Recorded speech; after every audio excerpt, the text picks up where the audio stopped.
இந்தியாவில் படிக்காத இளைஞர்களை விட படித்த இளைஞர்கள் வேலையில்லா திண்டாட்டத்தால் பாதிக்கப்பட அதிக வாய்ப்புள்ளதாக அதிர்ச்சிகர தகவல் வெளியாகியுள்ளது.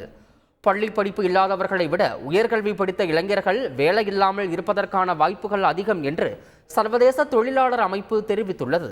பட்டதாரிகளின் வேலையின்மை விகிதம் 29.1% ஆகும். ஆனால் படிக்கவோ எழுதவோ தெரியாதவர்களுக்கான வேலையின்மை விகிதம் வெறும் 3.4% மட்டுமே. ஆக படிக்காதவர்களை விட படித்த இளைஞர்களின் வேலையின்மை விகிதம் கிட்டத்தட்ட 9 மடங்கு அதிகம்.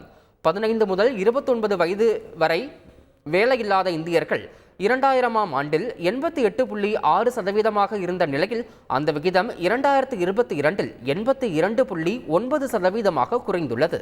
இதில் ஆண்களை விட பெண்களே அதிகம் பாதிக்கப்படுகின்றனர். படித்த வேலையற்ற இளம் பெண்கள் விகிதம் 76.7%, ஆனால் ஆண்கள் விகிதம் 62.2% என புள்ளி விவரங்கள் தெரிவிக்கின்றன. கிராமப்புறங்களை விட நகர்ப்புறங்களில் வேலையின்மை அதிகம் காணப்படுவதும் குறிப்பிடத்தக்கது. செய்திகளை உடனுக்குடன் தெரிந்து கொள்ள உடனே சப்ஸ்கிரைப் பண்ணுங்க.